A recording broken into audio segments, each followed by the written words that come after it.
তুই চাঁদা কালেকশন করিবার লাই, তুই নেতা সাইজের লাই, ওলামায়ে কেরামকে হত্যার হুমকি দাস। আমি কি করেছি? আমার 60 লক্ষ টাকার গাড়ি আমার মিডিয়ার কেন ভাঙলা তোমরা? তোরা আর হাসি দি মারি আরো সোজা করতে বিঘের। এরপরে একটা স্ট্যাটাস দিলাম, আমার ছেলে রাফিউল্লাহ এবং অলিউল্লাহকে বলছি, প্রিয় সন্তান, আমি মারা গেলে যথাসময়ে আমাকে কবর দিবে, কারণ আমি যদি জান্নাতি হই কবরে আমার খানার প্রস্তুত আছে, আর যদি জাহান্নামী হই কবরে আমার মায়ের প্রস্তুত আছে। তোমাদেরকে আমি অনেক কষ্ট করে যত্ন করে আদর দিয়ে বড় করেছি, আমার কবর নিয়ে, মৃত্যু নিয়ে, এগুলো নিয়ে যাতে তোমরা কোনো টাল বাহানা না করো। হে প্রিয় সন্তান, আমাকে যথাসময়ে কবর দিও, আমার লাশ নিয়ে টাল বাহানা করিও না।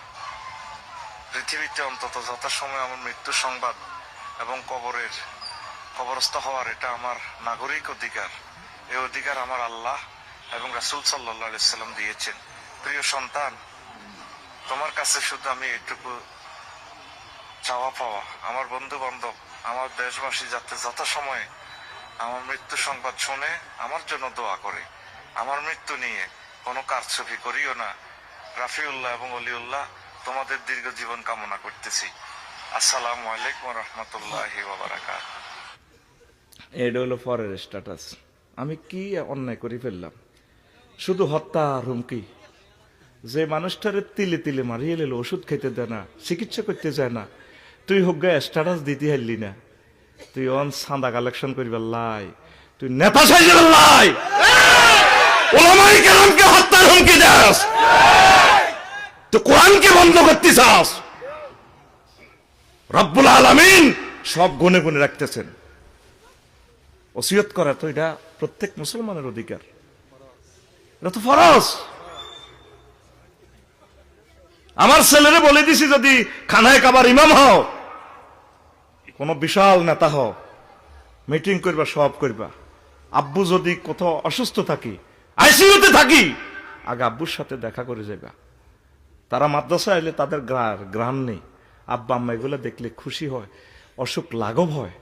ডাক্তারের শেষ অবস্থা কয় উনি আর সারবে না, ওনার মনে যা চায় তাস্তাহি আনফুসুকুম, মনে যা চায় তা খাক, ওনারা আর বাধা দিয়েন না। শেষ এইটা, তার খুশি থাকুক। আল্লাহু আকবার। আমি কি করেছি? আমার 60 লক্ষ টাকার গাড়ি আমার মিডিয়ার কেন ভাঙলা তোমরা? এটা শিখেছি তোমাদেরকে। অনেক শিক্ষক অনেক রকমের শিখায়, কারেকশনটা দিবে কি? আর কি কোন নবী রাসূল আসবে? আসবে দুনিয়াতে? এত সুন্দর স্ট্যাটাস, এর আগে আমি স্ট্যাটাস দিয়েছি।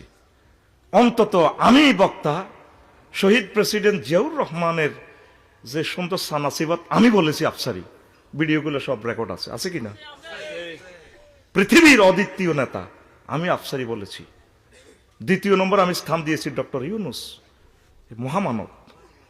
তুমি কোন সাহসে, কেন, কিসের স্বার্থে, কার প্ররোচনায় তৌহিদি জনতা ব্যালটের মাধ্যমে এর জবাব দেবে ইনশাআল্লাহ।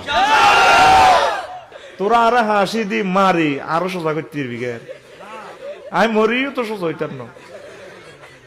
তোরা শিখতে বা আতুন আর রকমে, আল্লাহ আরে আর সিস্টেমে, আল্লাহ আল্লাহ শান ওনার ইচ্ছা শক্তি সিস্টেম বানাইছে, কথা ঠিক কিনা? দেখ আর হুতের ওসিয়ত করে কি বিপদে আছি। আমরা তো শিক্ষক, শিক্ষক তো এইভাবে শিখায়। তুই রাগস কা ভাই? আমরা তো সরাসরি তোদেরকে বললে তোদের মন কষ্ট হয়, তাইলে এটা তো একটা হেকমত আছে, আমরা কারেকশন হয়ে যাই। এটাই তো। আমি তো তোর দলও করি না, তুইও আর দল করস না। আমরা তো রাজনীতি করি না, রাজনীতি শিখেতেছি তোদেরকে, তোরা করবি। তোরা আমাদের প্রধানমন্ত্রী হইবি, প্রেসিডেন্ট হইবি, যা হইবার হইবি, ওইতে হইতে হতে যাবি, হতাতে উড়ি হইবি। আমরা তোদের টিচার, যেখানে তোরা মিসগাইড করবি ট্রাফিকের মতো, আমরা পথ দেখাই দিব। আমরা তো গাড়ি চালাবো না, চালাইবা তোমরা। আমিন। আর হুতরে ওসিয়ত করি, আজ যে আমার হুতরে ওসিয়ত করছি, হুতরে কাইল্লা তো যাইবি দারুণ নাজত ঢাকা, আমি বললে তুই আরো জানাজা দিবি, কারণ অনেক হুজুরে জানেও না সূরা ফাতিহাতে জানাজার নামাজে হরণ লাগে, এই যেন লাগবে আরে কবাগবি কবে দেখছো নি আফসারিতে হলদাইতে ধরে, এদের খাচ্ছত খারাপ। তুই হযরত গুগল শরীফটা খুলিছা, কেরাতুল সূরাতুল ফাতিহাতে ফিল জানাজাতে জায়েজুন আমলা ইবনে আব্বাস রাদিয়াল্লাহু আনহুমা জোরে জোরে পড়তো। এই হোলাগুন আমজাদের নগর আর হলে কত সেলফি উঠাইলো, আয় কি অন্যায় করলো, আজ যা আল্লাহ সংবাদ সম্মেলন করে ও আফসারির ঠেকাও। ও মা জিয়ানো আর বাড়ি লাকসাম শরীফ 8 নম্বর ওয়ার্ড সমানে ফেসবুকে দিছে, তারে বয়কট করলাম। তাই কইলাম আল্লাহ তো কনে যেতে মাই আর বাড়ি কই। এই যখন মানুষ আল্লাহওয়ালা হয় তখন তার বাড়ি ঘর আর থাকে না। মোহাম্মদ সাল্লাল্লাহু আলাইহি ওয়াসাল্লাম জান্নাতের টিকিট দিয়ে মানছে স্টার লাইনের গোল্ডেন ওয়ান, ইংল্যান্ড ওয়ান, আর ওনারে বাড়ি দৌড়ায় লক্ষ লক্ষ পয়গাম্বর কারো করে বাড়ি থাকতে দেন। যখন দেখবেন যে হুজুরটা ওয়াজটা অ্যাকশন লই কয়, এতের ওয়াজ বন্ধ হইব, এতের মার দিব, এতের গাড়ি ভাঙবো, মনে করবেন এগিয়ে আসল রাসূল সাল্লাল্লাহু আলাইহি সাল্লামের কলিজার টুকরা। আল্লাহু আকবার। তাই মিলিজুলি চলি আই চাইতে তোকে ব্যাগের কাছে যাইতাম, অন্তরা যেভাবে আরে ব্যারিকেড দিছ তো এবার ওই সিস্টেম করি, এবার তারা কেন কেন হান্দা করে আই কি রি মার আই সাদুর গাদ দিয়ে দিয়ে আড়ি আর কিতা করি। কষ্টটা লাগে ভাই।